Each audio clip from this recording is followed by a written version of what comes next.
Welcome back to Mrs. Cox's Classroom, and today we're going to be talking about the beginning of the year review for 8th grade.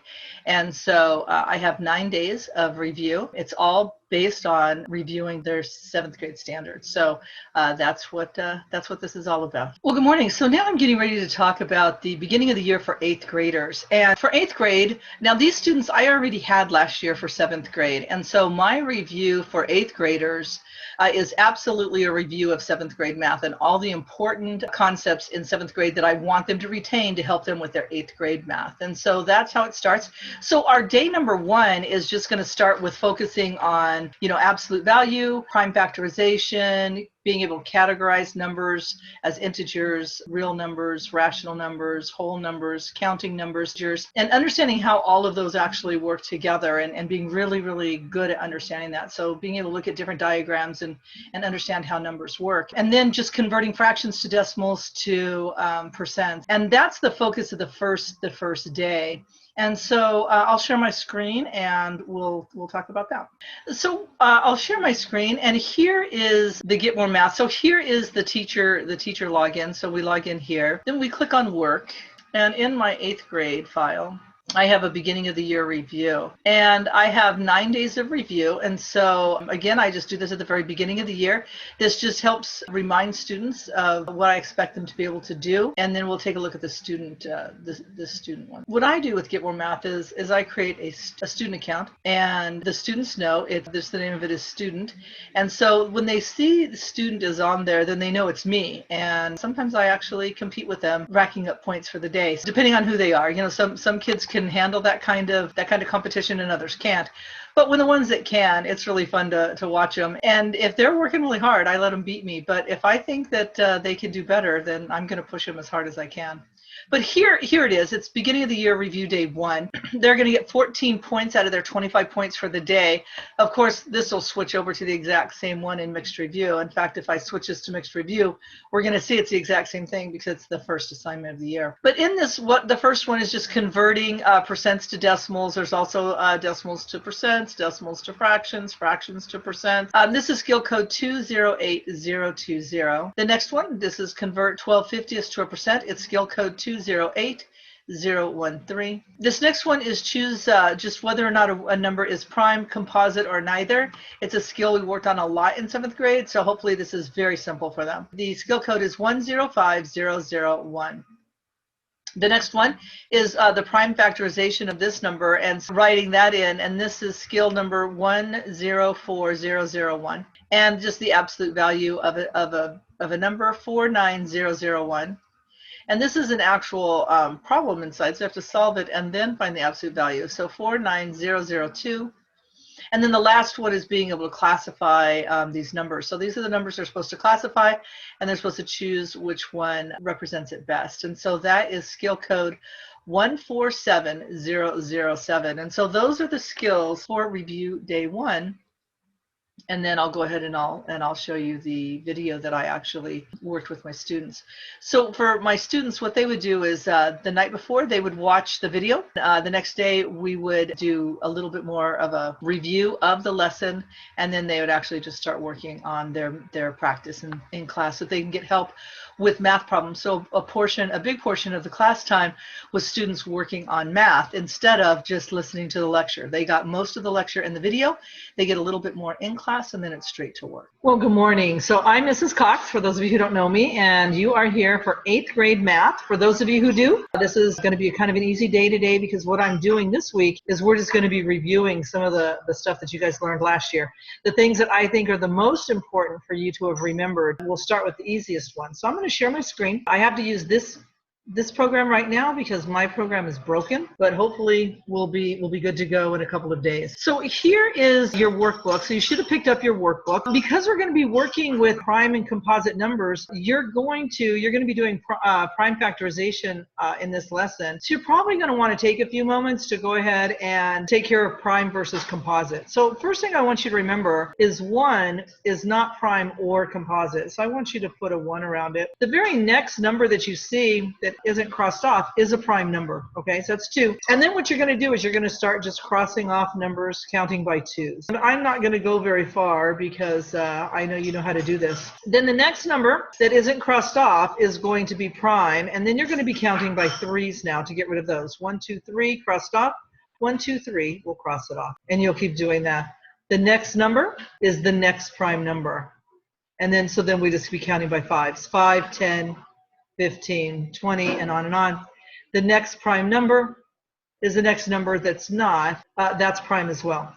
So we see the very first prime numbers are 2, 3, 5, 7. You're going to want to do this for the entire page to get all the prime numbers to 100 to help you out.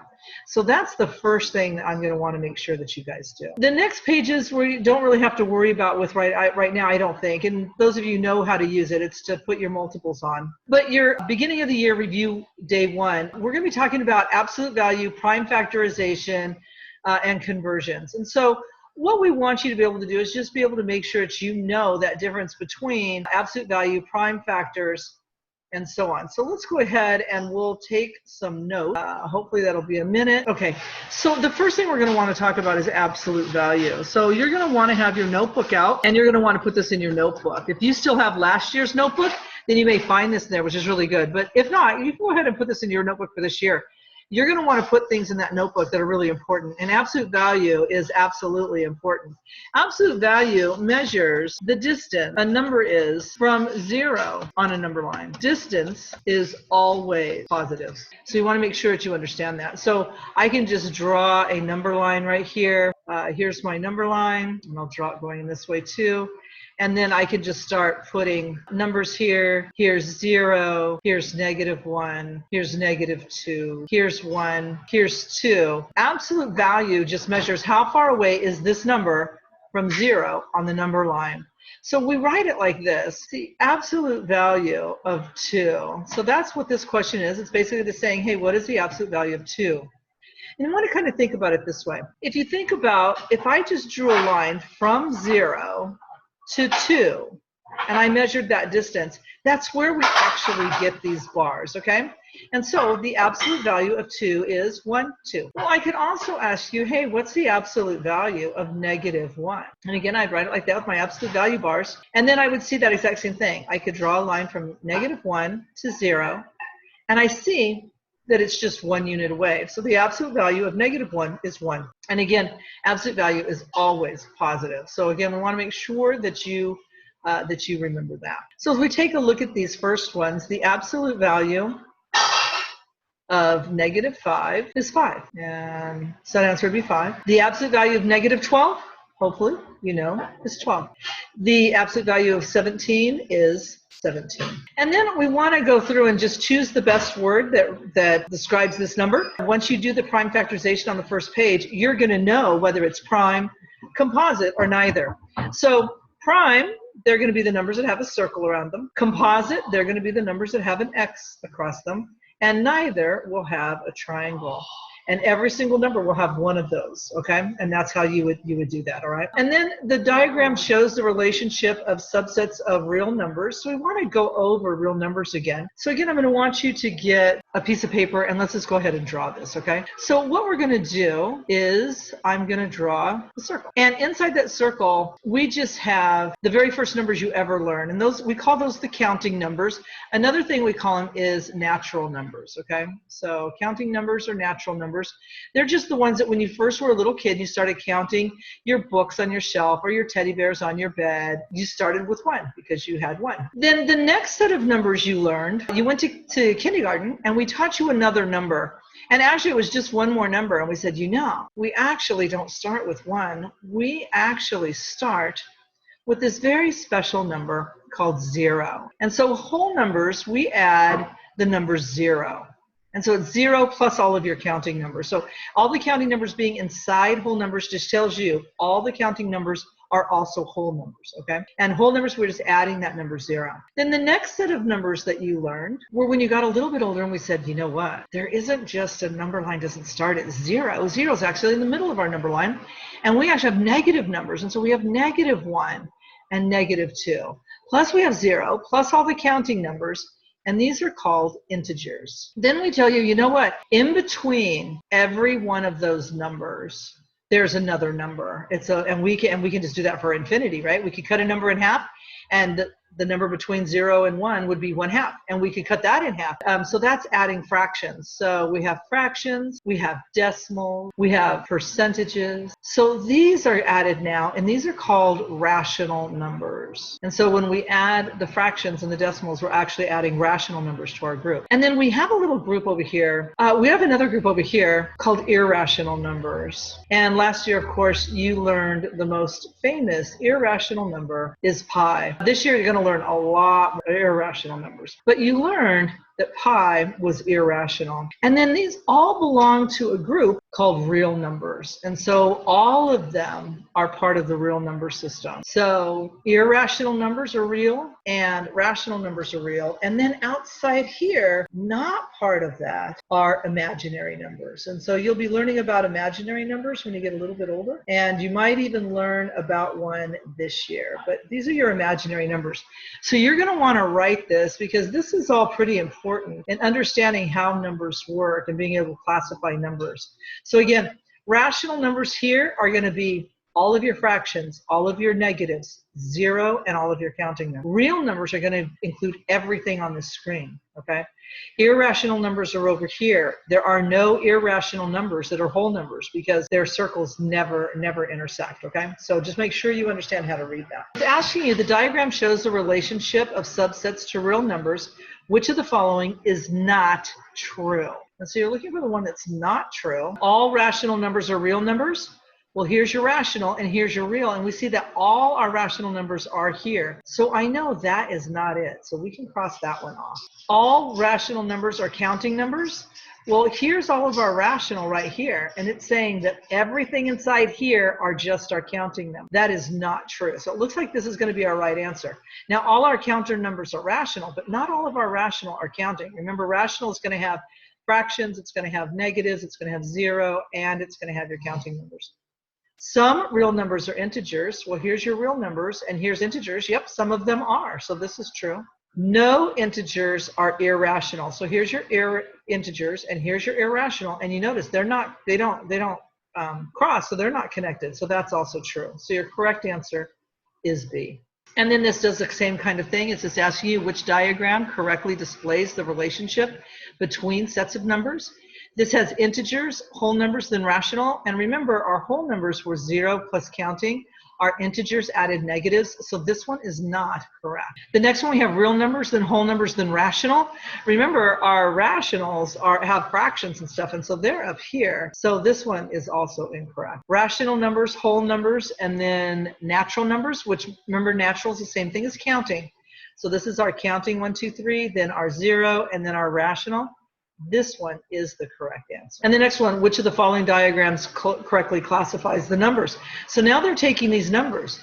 Well, 0, they have it here in whole numbers. Okay, I agree with that. 0 is a whole number. -30 is an integer. Okay, I agree. That's also true. 0.96 is rational, so that's true because it's a decimal. And -1/17, that's also rational, so that's true. And this last one, 16, since they don't have counting numbers, it's in the box with the whole numbers. So this one is true. So if the smaller box isn't there, everything in the first box would be that one plus the smaller one. So it's all the counting numbers plus 0 is your whole numbers. The next one, it's just pretty simple. Now you're going to do your basic math and then tell me the absolute value. So again, that's how you do those. Convert to a percentage, and convert to a decimal, and convert to a decimal. Sure hoping you remember those. We'll go over that in class tomorrow in case you didn't. And then what is the prime factorization of 44? Well, I do want to look at these real quick. I'll go ahead and take these first two. But here it is right here. Let me make it a little larger for you to see. And so this says, hey, what's the prime factorization of 44? Well, we're just going to go ahead and start with 44. And we're going to take the prime factor. So we just want to start with the smallest prime number. Well, I know it's even, so I can divide it by 2. So I know for sure 2 is a prime number. So it's going to be 2 times. And then 44 divided by 2 is 22. Well, 22 is even, so I know I can divide it by 2, which means another prime factor is 2. So it's 2 times 2. And 22 divided by 2 is 11. And if you did the prime factorization, you'll see 11 is also prime. So it'd be 2 times 2 times 11. In the computer, you'll do the star, which is shift 8 to actually write that. Then they want the prime factorization of 84. You do the exact same thing. I know it's even, so I can divide it by 2. And 84 divided by 2 is 42. Another way of thinking of dividing by 2 is just thinking, what's half of that? So I know it's even again, so I can divide by 2. Well, half of 4 is 2, half of 2 is 1, so it's 21. It's not even anymore, so you can't divide that by 2.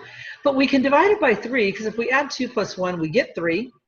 Which means this number will be divided by times 3, and then 21 divided by 3 is 7, and 7 is prime. So the prime factorization of 84 is 2 times 2 times 3, or 7. And you have to write both of these or it will be wrong. So you want to make sure that's what you actually write. I think that is the entire review for today. So let's take a look just to make sure. And then it goes into the problem set. So if you're struggling with working on Get More Math, you can do these problems. And of course, you know me, I don't want you to. The second you get a wrong answer, I quit correct, and you lose credit for all the other work. Plus, you have to show your work. So I'd prefer you just do it on Get More Math. That's actually the whole review for today, and I'll see you in class. Bye. And then remember, if you're enjoying my videos, please subscribe and like. Thank you.